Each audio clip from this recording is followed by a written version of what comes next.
The fence that you got around. I noticed you told me about putting some wire down outside to keep varmints out. I put wire down on the outside to keep some coyotes and dogs from digging in. If you notice where a dog digs a hole or a coyote digs a hole, it's right next to the obstacle fence. By putting 3 foot of net wire on the ground and pulling it out, they go to that corner to dig. They can't dig through that net wire, so they give up. The only problem I have is with armadillos. An armadillo cannot go through the bottom 2.5 feet of that net wire because the strands are too close together. I don't have that on the inside on most of my fence, so the armadillo start digging on the inside, and he'll dig a little hole about 3.5 inches, 4 inches in diameter. He'll come up on the outside under that wire, and he'll keep digging until he comes out from under that outside wire that's on the ground.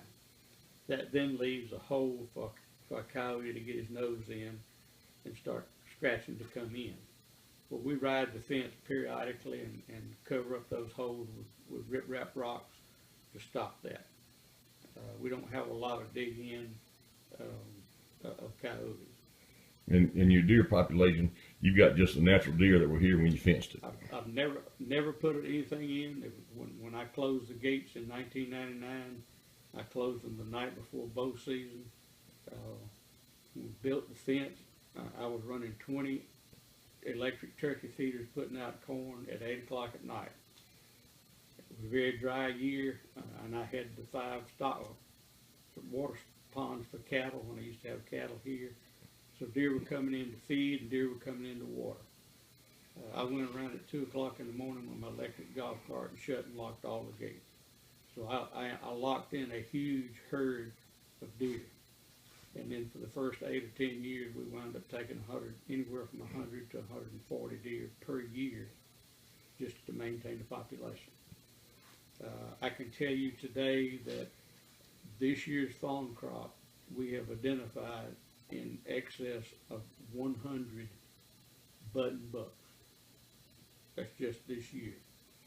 Next year, we'll have to take out some more deer.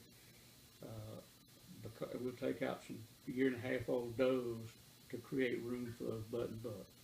But you can only support so many deer on this property. If I had to guess today, I'd say we probably got 200 to 300 deer on this property. And you can maintain that with supplemental feed and summer feed in the wintertime. Well, I know you got some alfalfa. How many fields of alfalfa have you got?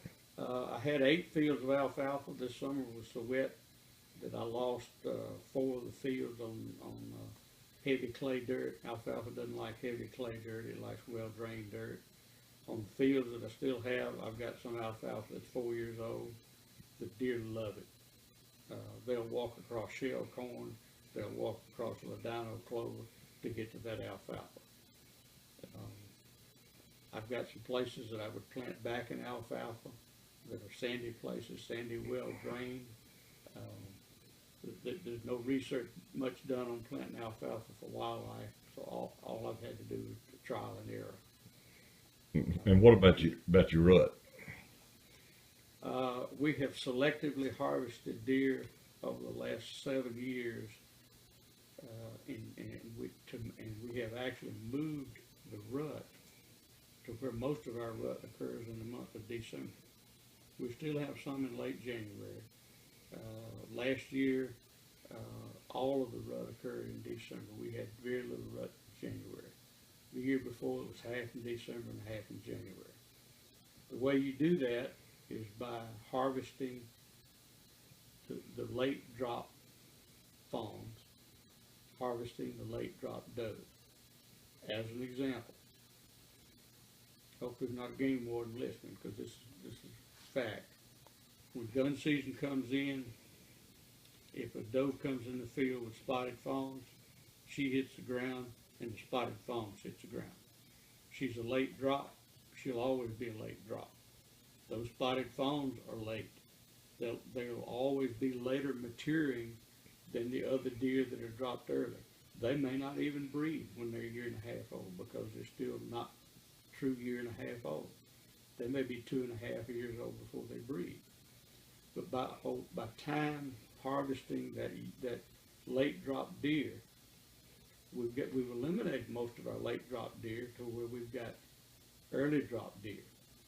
And we'll actually have fawns on the ground here the 1st of August. Most of our fawns here would have lost their spots before bow season. And what about your road system? Road system, there's approximately 25 miles of road system. It's all well improved. It's crowned, it's drained, has culverts in it. It's gravel with sand and gravel, clay and gravel, crushed rock. You can take a golf cart and ride over any road on this place, except a couple of hill roads when it's wet.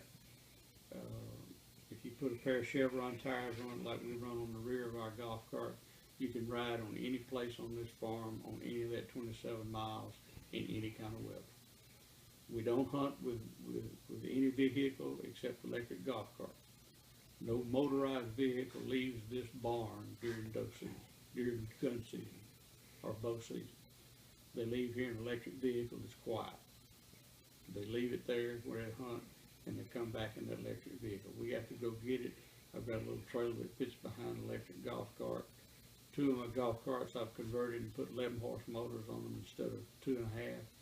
And you can go put 7 or 8 deer in that cart and pull it back on with that golf cart.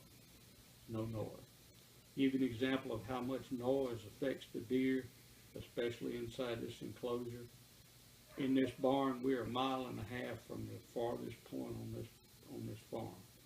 I can be on a green patch 1.5 miles from this farm, and somebody crank up a 4-wheeler or a tractor at this farm, and every deer in that patch's ears will come up. They'll listen for some 15 seconds or so, and then they're gone.